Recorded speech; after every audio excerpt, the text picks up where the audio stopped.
Le haricot de Kulti est parmi les lentilles, la lentille la plus riche en protéines de la planète.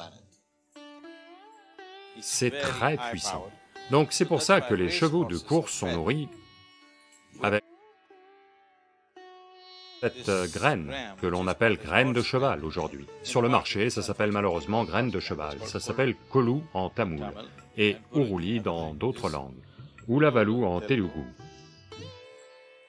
Donc, ceci est une très bonne chose. C'est bien de le faire germer, si vous le faites germer, vous le digérez bien plus facilement. Vous pouvez le conserver dans un bol, dans une pièce.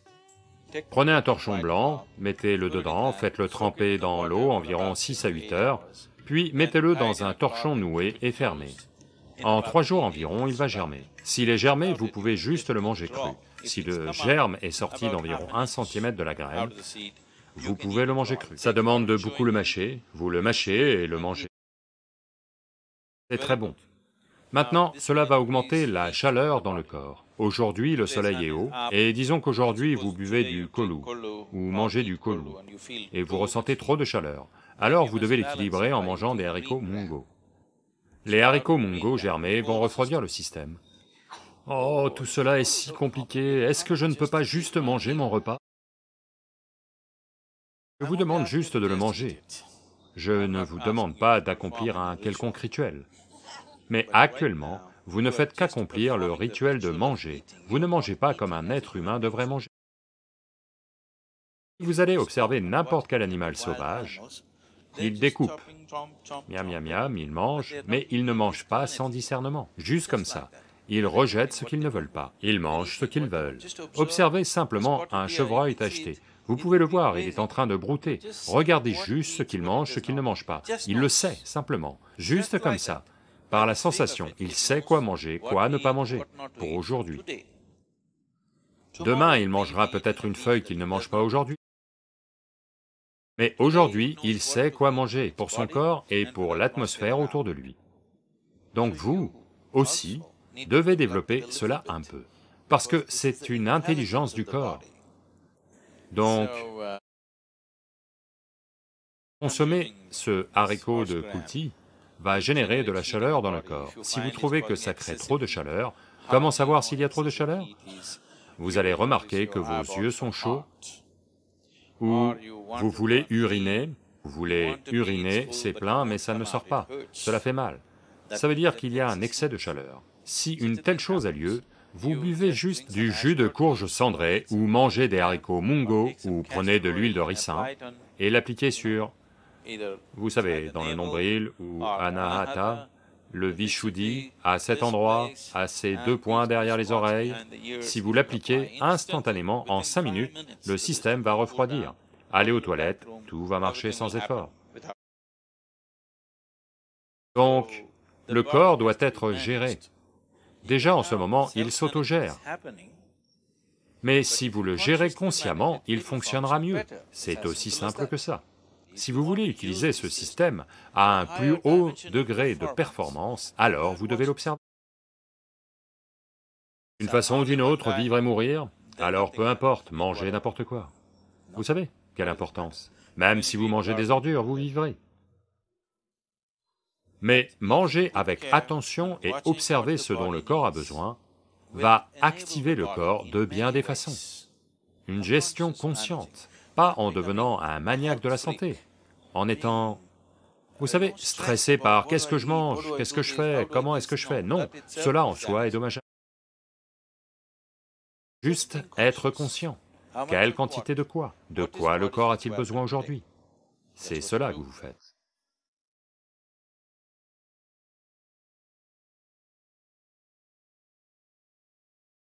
Sadhguru, j'ai une question très difficile. Pour moi, c'est une question très difficile. En général, le pouvoir courant tout le monde, y compris moi. Mais je suis maintenant sur un chemin spirituel très spécial, parce que je suis votre dévot. Je veux éviter que le pouvoir me dépasse, me rende corrompu, et je ne veux pas être esclave du pouvoir, quel que soit le pouvoir que j'ai. Le pouvoir corrompt le monde entier, vous le savez. Mais moi, je ne veux pas être pris au piège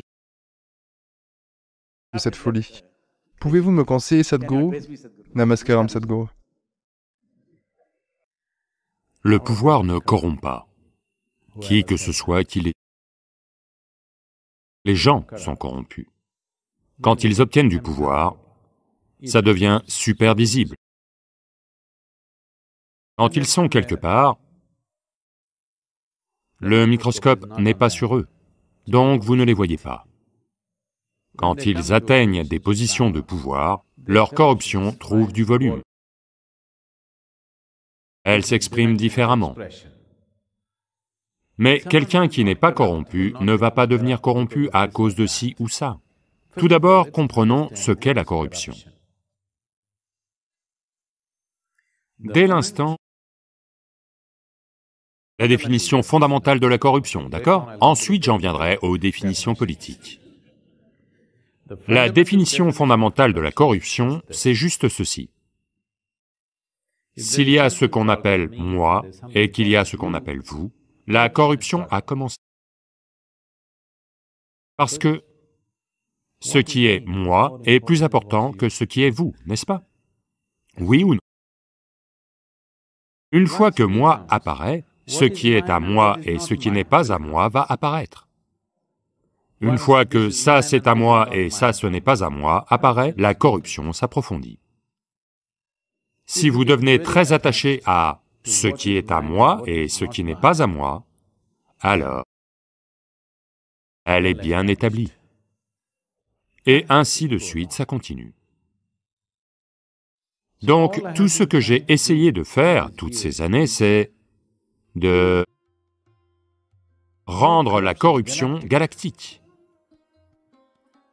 Le problème, c'est qu'elle a lieu à petite échelle. Donc, tout ce que j'ai dit, c'est « rendons la corruption cosmique ». Parce que la nature de qui vous êtes est telle que vous devez vous identifier à quelque chose. Si vous vous identifiez à juste ce corps, un niveau de corruption. Puis vous allez vous marier et vous identifier à deux corps, une autre sorte de corruption, de la corruption multipliée. Il y a une chose qui circulait, plus maintenant, parce que les choses ont changé maintenant à cette génération. À la génération précédente, quand on était à l'école, à l'université, il y avait une chose qui circulait dans les universités. C'est comme ça. Quand tu es étudiant, tout le monde est communiste. Dès que tu trouves un emploi, tu deviens un socialiste. Vous savez? Dès que tu te maries, tu deviens un capitaliste. Dès que tu as des enfants, tu es devenu corrompu. Parce que quand votre identification porte sur ce corps, vous êtes déjà corrompu, mais c'est à si petite échelle que personne ne le remarque. Ou tout le monde l'accepte. Oh, c'est naturel. Mais quand ça devient deux, la corruption devient un peu plus grande. Les gens voient la conspiration. La famille est la première forme de corruption. Oui, je ne m'y oppose pas, je vous le dis simplement. C'est ainsi. Parce que soudain, ce qui est à nous et ce qui n'est pas à nous devient important. Puis vient la communauté, puis vient la nation, puis vient la race, puis vient la religion, et ainsi de suite. Différents niveaux de corruption. Essentiellement, corruption veut dire que, quelles que soient les pensées de bien-être, les actions de bien-être dont un être humain est capable, il exclut quelqu'un, n'est-ce pas? Oui ou non? Oui. En ce moment, il y a quelque chose ici. Je veux donner un peu plus à cette personne, un peu moins à cette personne, c'est de la corruption, n'est-ce pas? Plus vous êtes fortement identifié à ce qui est moi et ce qui est à moi, plus vous êtes devenu corrompu. La seule chose, c'est que ça peut être... La question est de savoir si ce sont des formes de corruption socialement acceptées ou non. Si quelque chose arrive à votre famille, vos enfants, et que des seaux de larmes apparaissent, Quand des enfants courent sans vêtements ou nourriture dans le ventre, dans les rues, aucune larme ne vous est jamais venue, aucune pensée ne vous est venue. Vous êtes corrompu, et essentiellement, vous êtes corrompu. Si on fait de vous le président, votre corruption sera rapportée dans les médias. Oui. En ce moment, votre corruption ne vaut pas la peine d'être rapportée parce qu'elle n'a pas tellement de conséquences sur d'autres. Mais ce que je dis, c'est que si des seaux de larmes apparaissent, si la vie de votre enfant est en danger, et que beaucoup d'entre eux courent dans les rues, pas un moment de quoi que ce soit, ça veut dire que vous êtes gravement corrompu. Oui ou non? Ça ne vous plaît pas? Ça va. La corruption n'est pas toujours une chose consciente. La plupart de la corruption sur la planète est parce que vous êtes identifié à quelque chose de limité. L'identité limitée, c'est la corruption. Dès l'instant où vous êtes identifié à ce qui est moi et ce qui est à moi, vous êtes corrompu, essentiellement corrompu. Si vous devenez président, ce sera visible pour tous. Chaque acte que vous faites a un énorme impact sur des millions de gens, donc c'est visible. En ce moment, entre votre main droite et votre main gauche, vous avez rendu l'une supérieure, l'autre inférieure. Dans cet état, si vous devenez un président, n'est-ce pas? Ça, c'est une main supérieure, ça, c'est une main inférieure. Vous savez?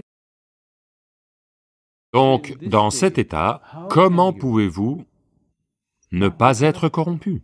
Vous êtes corrompu. Avec du pouvoir, cela devient de plus en plus visible. C'est pour cela que l'on vise les puissants et les gens qui sont dans des positions de responsabilité et de pouvoir, parce que si vous, au moins, rendez leur identité un peu plus grande. Voyez, si vous vous identifiez à vous-même, vous allez voler la personne à côté de vous. Si vous façonnez votre identité en faveur de votre communauté, vous allez faire de bonnes choses pour votre communauté, aux dépens d'une autre communauté. Si vous êtes identifié à la nation, vous allez faire de bonnes choses pour votre nation, aux dépens d'une autre nation. Oui ou non? Cela n'est pas perçu comme de la corruption, mais c'est de la corruption. Le monde entier est plein de corruption. L'un contre l'autre, tout le temps, n'est-ce pas? Ce qui est à moi doit aller bien, ce qui est à toi doit mourir. C'est de la corruption, n'est-ce pas? Donc,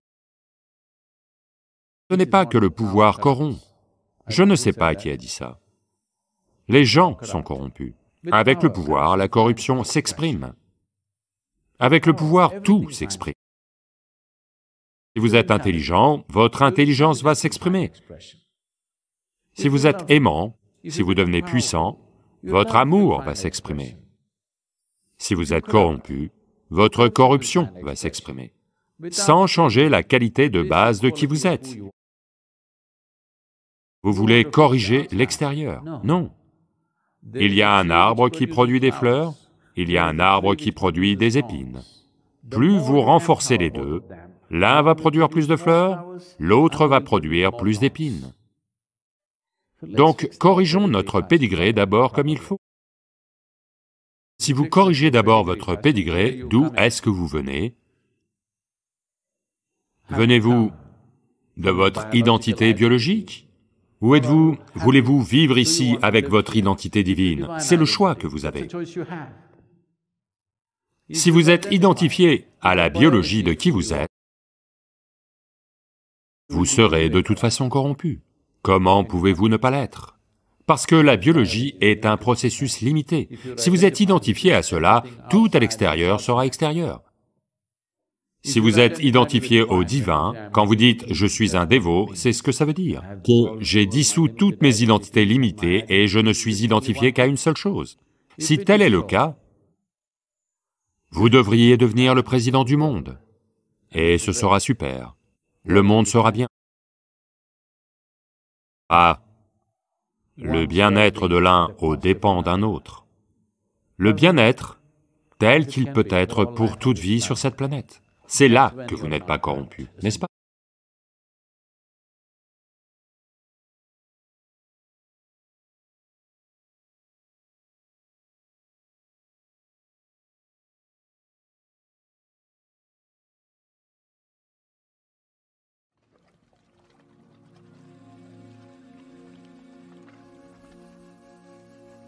Sadhguru, j'ai une question très difficile. Pour moi, c'est une question très difficile. En général, le pouvoir corrompt tout le monde, y compris moi. Mais je suis maintenant sur un chemin spirituel très spécial, parce que je suis votre dévot. Je veux éviter que le pouvoir me dépasse, me rende corrompu, et je ne veux pas être esclave du pouvoir, quel que soit le pouvoir que j'ai. Le pouvoir corrompt le monde entier, vous le savez. Mais moi, je ne veux pas être pris au piège de cette folie. Pouvez-vous me conseiller, Sadhguru? Namaskaram, Sadhguru. Le pouvoir ne corrompt pas, qui que ce soit qu'il est. Les gens sont corrompus. Quand ils obtiennent du pouvoir, ça devient super visible. Quand ils sont quelque part, le microscope n'est pas sur eux, donc vous ne les voyez pas. Quand ils atteignent des positions de pouvoir, leur corruption trouve du volume. Elle s'exprime différemment. Mais quelqu'un qui n'est pas corrompu ne va pas devenir corrompu à cause de ci ou ça. Tout d'abord, comprenons ce qu'est la corruption. Dès l'instant, la définition fondamentale de la corruption, d'accord? Ensuite, j'en viendrai aux définitions politiques. La définition fondamentale de la corruption, c'est juste ceci. S'il y a ce qu'on appelle moi et qu'il y a ce qu'on appelle vous, la corruption a commencé. Parce que ce qui est moi est plus important que ce qui est vous, n'est-ce pas? Oui ou non? Une fois que moi apparaît, ce qui est à moi et ce qui n'est pas à moi va apparaître. Une fois que ça c'est à moi et ça ce n'est pas à moi apparaît, la corruption s'approfondit. Si vous devenez très attaché à ce qui est à moi et ce qui n'est pas à moi, alors elle est bien établie. Et ainsi de suite, ça continue. Donc, tout ce que j'ai essayé de faire toutes ces années, c'est de rendre la corruption galactique. Le problème, c'est qu'elle a lieu à petite échelle. Donc, tout ce que j'ai dit, c'est « rendons la corruption cosmique ». Parce que la nature de qui vous êtes est telle que vous devez vous identifier à quelque chose. Si vous vous identifiez à juste ce corps, un niveau de corruption. Puis vous allez vous marier et vous identifier à deux corps, une autre sorte de corruption, de la corruption multipliée. Il y a une chose qui circulait, plus maintenant, parce que les choses ont changé maintenant à cette génération. À la génération précédente, quand on était à l'école, à l'université, il y avait une chose qui circulait dans les universités. C'est comme ça. Quand tu es étudiant, tout le monde est communiste. Dès que tu trouves un emploi, tu deviens un socialiste. Vous savez? Dès que tu te maries, tu deviens un capitaliste. Dès que tu as des enfants, tu es devenu corrompu. Parce que quand votre identification porte sur ce corps, vous êtes déjà corrompu, mais c'est à si petite échelle que personne ne le remarque. Ou tout le monde l'accepte. Oh, c'est naturel. Mais quand ça devient deux, la corruption devient un peu plus grande. Les gens voient la conspiration. La famille est la première forme de corruption. Oui, je ne m'y oppose pas, je vous le dis simplement. C'est ainsi. Parce que soudain, ce qui est à nous et ce qui n'est pas à nous devient important. Puis vient la communauté, puis vient la nation, puis vient la race, puis vient la religion, et ainsi de suite. Différents niveaux de corruption. Essentiellement, corruption veut dire que, quelles que soient les pensées de bien-être, les actions de bien-être dont un être humain est capable, il exclut quelqu'un, n'est-ce pas? Oui ou non? Oui. En ce moment, il y a quelque chose ici. Je veux donner un peu plus à cette personne, un peu moins à cette personne, c'est de la corruption, n'est-ce pas? Plus vous êtes fortement identifié à ce qui est moi et ce qui est à moi, plus vous êtes devenu corrompu. La seule chose, c'est que ça peut être... La question est de savoir si ce sont des formes de corruption socialement acceptées ou non. Si quelque chose arrive à votre famille, vos enfants, et que des seaux de larmes apparaissent, quand des enfants courent sans vêtements ou nourriture dans le ventre, dans les rues, aucune larme ne vous est jamais venue, aucune pensée ne vous est venue. Vous êtes corrompu, essentiellement vous êtes corrompu. Si on fait de vous le président, votre corruption sera rapportée dans les médias. Oui. En ce moment, votre corruption ne vaut pas la peine d'être rapportée parce qu'elle n'a pas tellement de conséquences sur d'autres. Mais ce que je dis, c'est que si des seaux de larmes apparaissent, si la vie de votre enfant est en danger, et que beaucoup d'entre eux courent dans les rues, pas un moment de quoi que ce soit, ça veut dire que vous êtes gravement corrompu. Oui ou non? Ça ne vous plaît pas, ça va.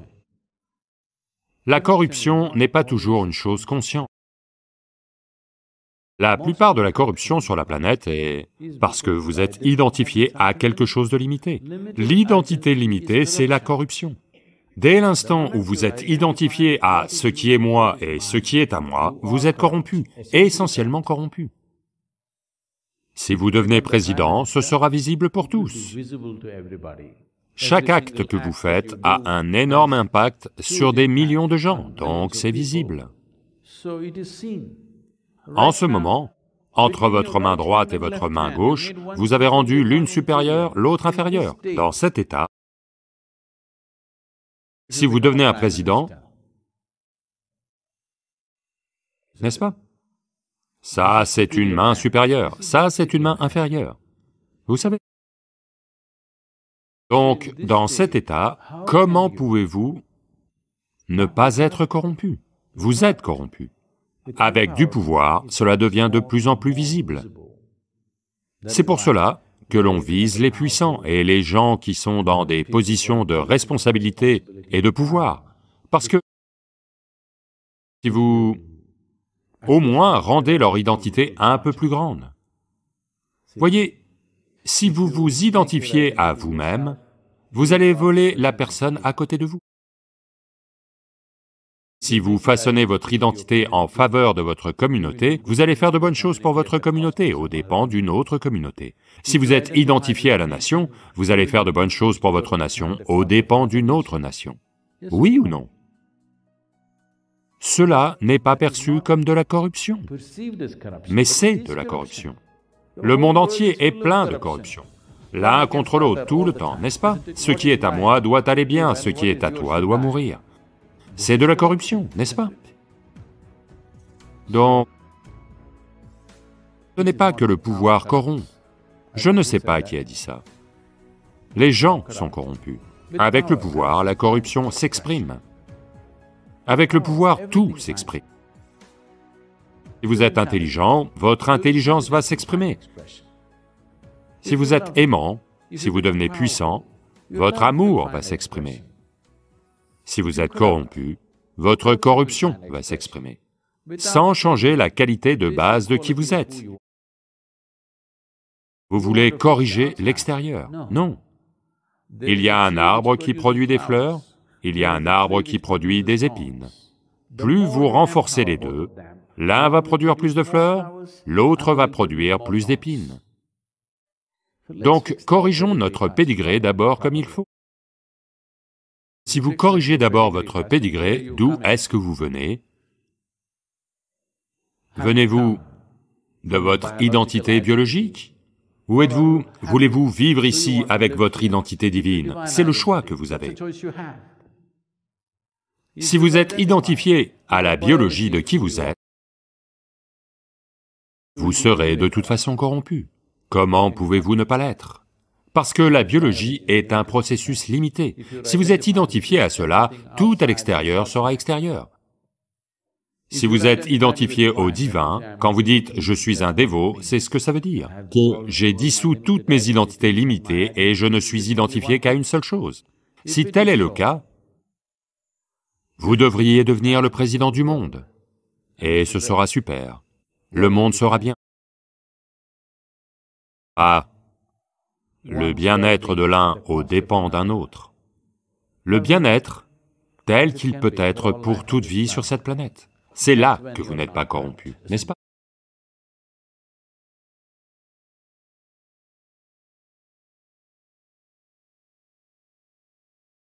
C'est ce qu'on a appelé l'âge des ténèbres, parce que les êtres humains se sont fait des choses terribles.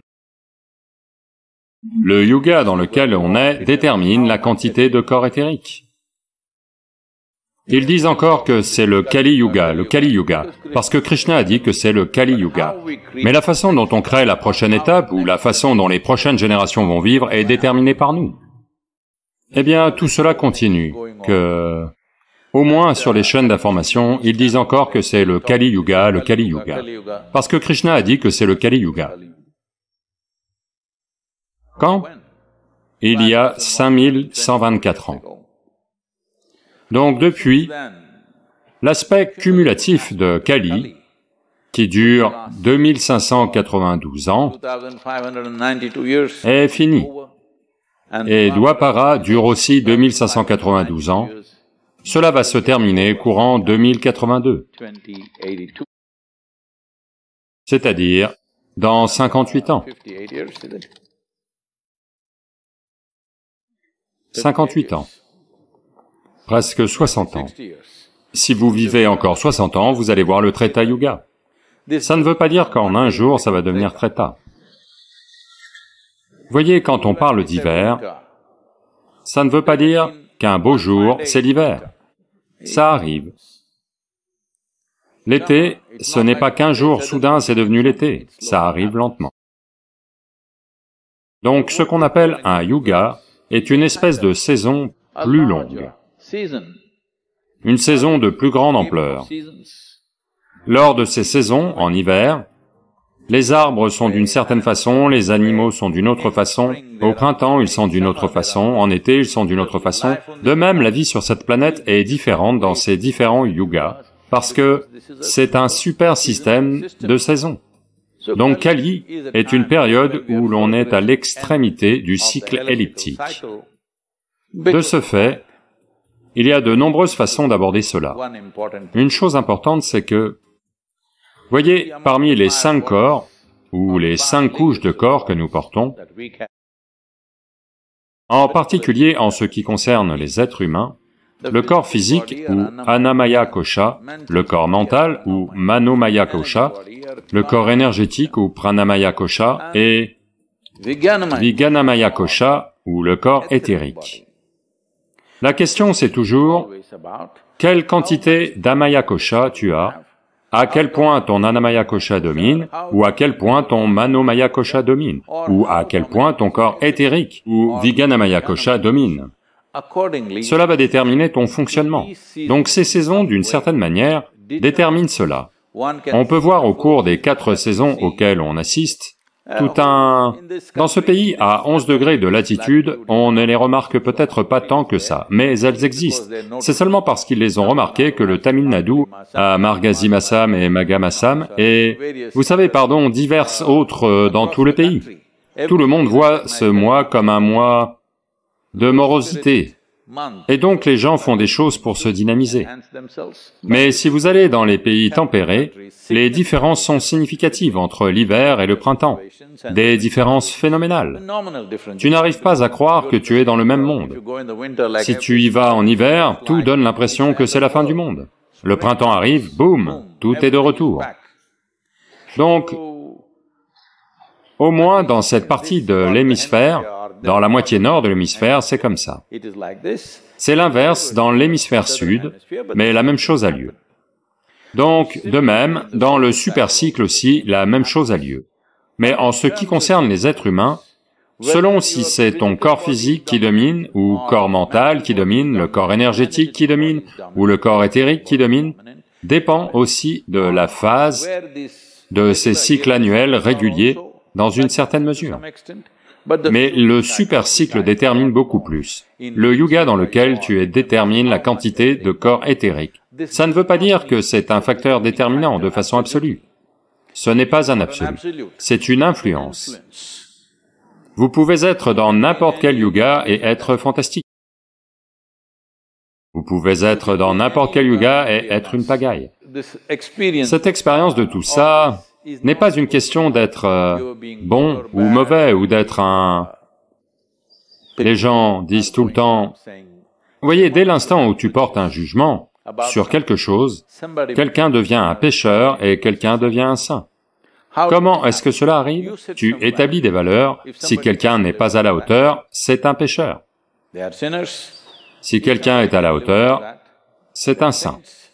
Mais ces valeurs n'arrêtent pas de changer d'une géographie à l'autre, d'une époque à l'autre, d'une période à l'autre. Elles changent.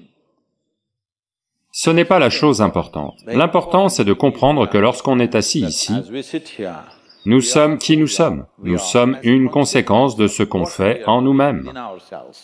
Maintenant, la question c'est seulement, ce qu'on fait en nous-mêmes, cela se passe-t-il consciemment ou inconsciemment? Si on le fait consciemment, la conséquence sera telle qu'on la veut. Si on le fait inconsciemment, la conséquence est aléatoire. Et la conséquence aléatoire peut être parfois très douloureuse, parfois source de problèmes pour vous, en grande partie pour les autres. Allô? Si vous commencez à jouer au fou, vous êtes perturbé, bien sûr, mais vous obtiendrez peut-être plus d'attention. Mais les autres souffrent beaucoup, les gens autour de vous. Donc, ces aspects ne sont pas absolus, mais c'est l'influence générale. Eh bien, durant le Kali Yuga, qui s'est terminé il y a plus de 2000 ans, on a appelé ça l'âge des ténèbres, parce que les êtres humains se sont fait des choses terribles. Et non seulement ils ont fait des choses terribles, mais ils l'ont fait à grande échelle. Ça ne veut pas dire qu'on n'a pas fait des choses terribles au Dwapar Yuga, on en a fait aussi. Mais tout de même, ce n'est pas la norme. Au moins, on sait que c'est mal. C'est la grande différence. Si vous faites une chose terrible, au moins vous savez que ce n'est pas la chose à faire. Vous pensez que c'est la bonne chose à faire, alors c'est autre chose, parce qu'il n'y a pas moyen de se corriger. Ça va devenir le mode de fonctionnement du monde lui-même. C'est ce que ça a été par le passé. Beaucoup de choses qu'on pense impossibles de la part des êtres humains étaient couramment faites par le passé et acceptées comme les bonnes choses à faire. Donc, nous sommes tout près du Treta Yuga, on n'a pas besoin de l'attendre. Voyez, ça n'a pas attendu, ce n'est pas encore l'été, mais ça nous fait déjà transpirer. Pourquoi n'aurait-on pas, nous aussi, un temps d'avance? Allô? Donc, c'est pour ça que c'est très important. Est-ce que les générations précédentes posent les bases de quelque chose ou pas, détermine l'ampleur de ce que la prochaine génération va construire, n'est-ce pas? Ça vaut pour une maison, ça vaut pour une nation, ça vaut pour votre conscience. L'ampleur des fondations que les gens ont construites va déterminer l'ampleur de ce que les générations futures vont faire. Donc, c'est là qu'on en est en termes d'époque. Vous ne verrez peut-être pas le glorieux palais qui va être construit dessus, mais au moins vous avez posé les fondations et vous avez peut-être construit une pièce témoin, dont vous profiterez aussi, un petit palais. Ce qu'on commence à faire de bien des façons. Il y a des tas de gens qui n'arrêtent pas de propager que la vie empire de jour en jour, la vie empire de jour en jour. Mais s'il vous plaît, regardez, comment les gens vivaient ici il y a 500 ans? Comment on vit aujourd'hui? Est-ce que tout n'est pas mieux? Tout? En particulier les femmes. Vous devez dire un grand oui. Parce que pour les femmes sur cette planète, la vie n'a jamais été aussi bonne, partout dans le monde.